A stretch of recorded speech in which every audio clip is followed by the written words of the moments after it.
I watched him pack his bags while our daughter slept in the next room. Derek said I'd never be enough. Too broke, too broken, too black for his new life.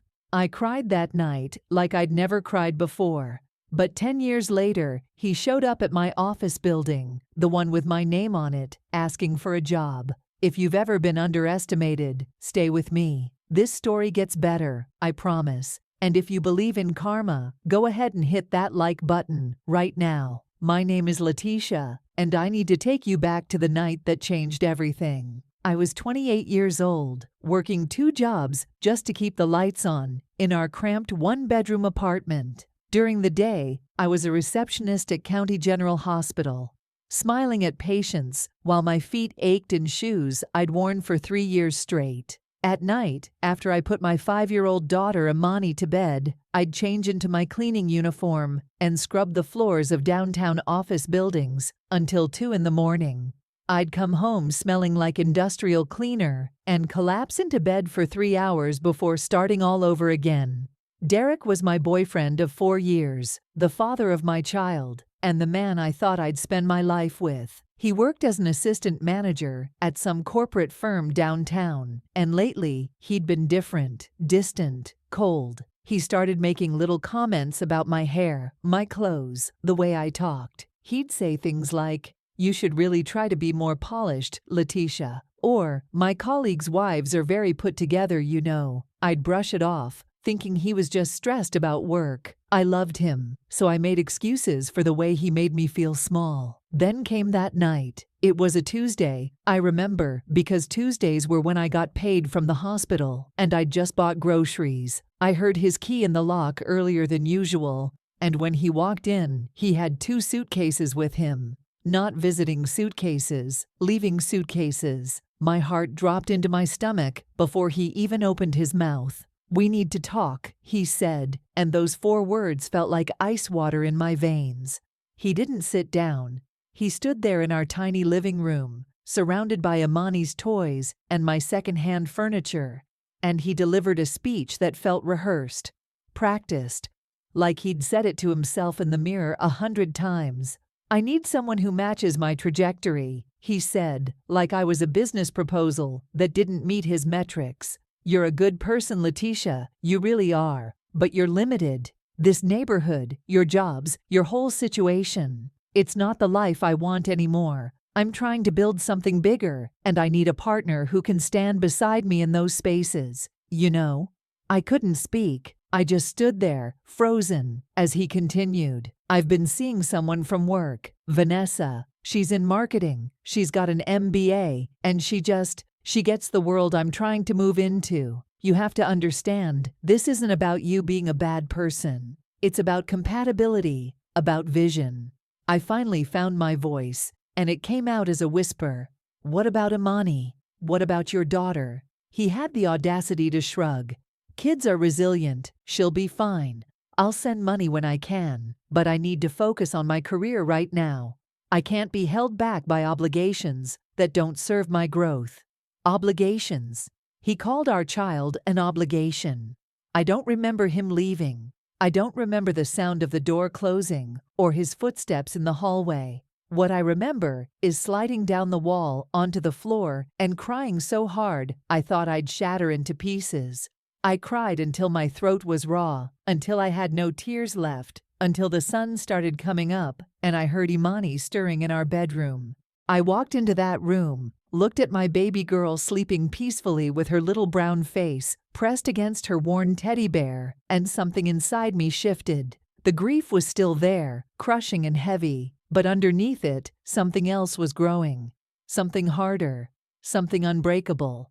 I made a vow that morning. I didn't say it out loud, but I felt it in my bones. I was going to build a life so incredible that his rejection would become the best thing that ever happened to me. The next few months were the darkest of my life. Derek cut off all contact, ignored every call about Imani, sent no money. I watched his social media from a fake account I'm not proud of creating, and I saw him living his best life with Vanessa. Fancy restaurants I couldn't pronounce the names of. Weekend trips to places I'd only seen in magazines. pictures of them at his company events, her hand on his arm, both of them looking like they'd stepped out of a catalog for successful people. Meanwhile, I was choosing between paying the electric bill or buying Imani new shoes because she'd outgrown her old ones. There was one night, about 3 months after he left, when the electricity got shut off. It was winter, and Imani and I huddled together under every blanket we owned. She looked up at me with those big brown eyes and asked, "Mama, why doesn't Daddy love us anymore?" I held her close and told her that sometimes people don't know how to love right, but that didn't mean she wasn't worthy of love. But inside, I was breaking. That night, after she fell asleep, I sat in the dark with an eviction notice in my hand, and I made a decision. I was tired of surviving. I was ready to start building. During my night shifts cleaning those downtown offices, I'd started noticing something. The medical offices I cleaned wasted unbelievable amounts of supplies, unopened boxes of gloves, thrown away because they'd ordered too many, expired medications that could have been managed better, equipment sitting unused, while clinics across town desperately needed the same items. I'm not a naturally business-minded person, but struggle has a way of making you pay attention to opportunity. I started doing research on my phone during my breaks. I enrolled in free online business courses at midnight after Imani was asleep. I wrote out business plans on notebook paper while eating dollar store ramen. I created a proposal for a medical supply redistribution company that would help healthcare facilities manage their inventory better, reduce waste, and save money. Then I did something that terrified me. I approached the hospital where I worked as a receptionist and pitched my idea to the office manager. My hands were shaking so badly I could barely hold my one-page proposal, and my voice cracked twice during my 5-minute presentation. But she listened, and then she said yes. It was a tiny contract, managing supplies for just one department, but it was a start. I want you to understand what the next 2 years looked like. I took a third job on weekends, doing inventory at a warehouse. I didn't buy myself new clothes. I didn't go out. I didn't date. Every single dollar I didn't need for immediate survival went into my business. I built a basic website using a free template. I cold-called clinics until my voice was hoarse. I drove across the city in my dying car that I prayed would make it through one more month, delivering supplies and pitching my services. Imani, bless her heart, became my little assistant. At 7 years old, she'd help me pack supply orders at our kitchen table after she finished her homework. She'd stuff envelopes with invoices while I made follow-up calls. She never complained. She'd just say, "We're building something, right, Mama?" And I'd say, "Yes, Bobby, we're building something amazing." Slowly, painfully slowly, things started to shift. One clinic referred me to another. That clinic told a hospital network about me. My reputation for reliability and cost savings started spreading. 3 years after Derek left, I landed a contract with a mid-sized hospital network that changed everything. The contract was big enough that I could quit all 3 of my jobs and focus entirely on my business. I named it Imani Healthcare Solutions, after my daughter, the reason I kept fighting when everything in me wanted to give up. By year 5, I had 50 employees. Most of them were people like me, single mothers, folks from overlooked neighborhoods, people who just needed someone to give them a real chance. We were revolutionizing healthcare supply chain management in our region. I was getting calls from hospitals 3 states away. Business magazines started featuring me as a self-made entrepreneur who disrupted an entire industry. I bought a house, not just any house, but one in the neighborhood where I'd seen Derek and Vanessa having dinner in those social media posts years ago. I wasn't trying to prove anything to him. I honestly hadn't thought about him in months. I bought it because it was beautiful, because I could afford it, and because I wanted Imani to grow up somewhere that matched the life we'd built together. I enrolled Imani in a prestigious private school where she thrived. She made the honor roll every semester. She volunteered at women's shelters on weekends, helping other kids whose fathers had left them. She was 15 now, confident and brilliant. And nothing like the scared little girl who'd asked why her daddy didn't love her. I started a scholarship fund for single mothers pursuing business degrees. I mentored women who reminded me of who I used to be, tired, scared, but determined. I spoke at conferences about entrepreneurship and resilience, and through it all, I felt something I'd never expected to feel: peace, real, genuine peace. Derek had become irrelevant. His rejection had freed me to become who I was always meant to be. I was 38 years old, sitting in my corner office, with floor-to-ceiling windows overlooking the city, when my assistant buzzed my phone. "Ms. Letitia, there's someone here to see you. He doesn't have an appointment, but he says his name is Derek, and it's personal." My hand froze over my keyboard. I hadn't heard that name spoken aloud in years. For a moment, I considered telling her to send him away, but curiosity got the better of me. "Send him in," I said. The door opened, and I almost didn't recognize him. This wasn't the confident, ambitious man who'd walked out of my apartment with his packed bags. This was someone who looked tired, worn down. His suit was off the rack and slightly wrinkled. His shoes were scuffed, but it was his eyes that told the real story. They were the eyes of someone who'd been humbled by life in ways he never saw coming. "Letitia," he said, and his voice cracked on my name. He looked around my office, taking in the modern furniture, the awards on the walls, the view that probably cost more per month than his old apartment's rent. "Wow, I had no idea." I gestured to the chair across from my desk. "Professional. Calm. Have a seat, Derek. What brings you here?" He sat down slowly, like he was trying to figure out how to begin. "I saw your interview in Forbes last month, the article about the top entrepreneurs transforming healthcare. I couldn't believe it was you. I mean, I knew you were smart, but this—" He gestured around the office. "This is incredible." "Thank you," I said simply. I wasn't going to make this easy for him, but I wasn't going to be cruel either. "I'm assuming you're not here to congratulate me on my success." He had the decency to look ashamed.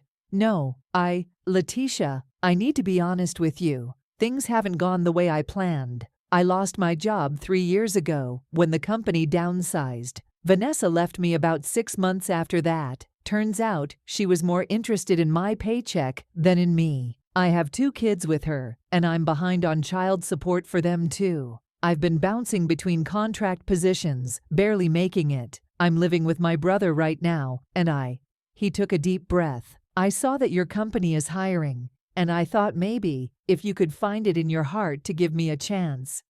The irony was so thick I could taste it. The man who'd told me I was too limited for his trajectory was sitting in my office, asking for a job. "You want me to hire you," I said, not as a question, but as a statement of the absurd reality we were living in. "I know I don't deserve it," he said quickly. "I know what I did to you, and Imani was unforgivable. I was an arrogant fool who thought success was about status and image instead of character and hard work. I watched you build this from nothing while I lost everything because I never learned what you knew all along, that real success comes from purpose, not pretense." He leaned forward, and I saw tears in his eyes. "I also wanted to ask, I'd like to reconnect with Imani. I know I have no right, but she's my daughter, and I've missed so much of her life. I want to try to make it right." I sat back in my chair and looked at this man who'd once made me feel worthless. I thought about the night he left, the years of struggle, the countless times I'd wanted to give up. I thought about Imani asking why her daddy didn't love her, and I thought about the woman I'd become, not in spite of his rejection, but through the strength I'd discovered because of it. "Derek," I said carefully, "I'm going to tell you something, and I need you to really hear me. You said I was limited, and in a way, you were right. I was limited by believing I needed your validation. I was limited by thinking my worth was tied to whether you stayed or left. When you walked out, you didn't break me. You freed me. You freed me to discover what I was actually capable of when I stopped trying to be enough for someone else and started being everything for myself and my daughter." He nodded, wiping his eyes. "I see that now. I was so blind." "As for the job," I continued, I don't make hiring decisions based on revenge or pity. I make them based on whether someone is willing to work hard and treat people with respect. We have an entry-level position open in supply logistics. It's not glamorous. You'll be in the warehouse managing inventory and coordinating deliveries. The pay is modest, but if you prove yourself reliable and committed, there's room for growth. His face lit up with desperate hope. I'll take it. I'll prove myself, I promise. And about Imani, I said, my voice becoming firmer. You don't get to just show up and play daddy because it's convenient now. You can see her when you prove you're consistent, when you show up for her week after week, month after month, without excuses. She's 15 now, Derek. She's brilliant and kind and strong, and she's had to be all those things without a father. You want back in her life? You earn it. She deserves better than a father who only appears when he needs something. I understand, he said quietly. Thank you, Letitia. For the job, for even considering letting me see Imani. You're a better person than I ever was. I'm not better than you, I corrected him. I just learned earlier what life was trying to teach us both, that the people you love and the purpose you serve matter more than the image you project. After he left my office, I sat there for a long time, looking at the framed photograph on my desk. It was from Imani Healthcare Solutions' 5th anniversary celebration. Imani and I were cutting a cake together, both of us laughing, both of us knowing exactly how far we'd come. Not from him, but from who we used to be. Here's what I need you to understand. People will underestimate you. They will measure your worth by your circumstances, your address, your job title, the car you drive. They'll look at where you are and assume that's where you'll always be. Let them. Use it as fuel. Use it as motivation. Use it as proof that their limited vision of you has nothing to do with your unlimited potential. I didn't build this empire to prove Derek wrong. I built it to prove myself right, to prove that I was worthy of the life I dreamed of, that my daughter deserved every opportunity, that our circumstances didn't define our destiny. The best revenge isn't revenge at all. It's becoming so focused on your purpose, so committed to your growth, so invested in building something meaningful that the people who rejected you become completely irrelevant to your joy. Derek's return to my life didn't feel like victory. It felt like closure. It was confirmation that I'd chosen the right path the night he left, the path of building rather than bitterness, of purpose rather than payback, of becoming rather than begrudging. If this story resonated with you, hit that like button and subscribe for more real-life stories about resilience and comeback. Comment below and tell me, what's one thing you're building that someone said you couldn't? I read every comment, and I want to hear your story. Remember this, they don't have to believe in you. Your success doesn't require their approval. You just have to believe in yourself enough to keep building, even when your hands are shaking, even when you're scared, even when every logical reason says to give up. Those are the moments that define who you become. I'm Letitia, and this is my story. The story of how I cried the night he left, then built a life he could never afford, not just in money, but in peace, purpose, and pride. And that, more than any office building or bank account, is the real measure of success.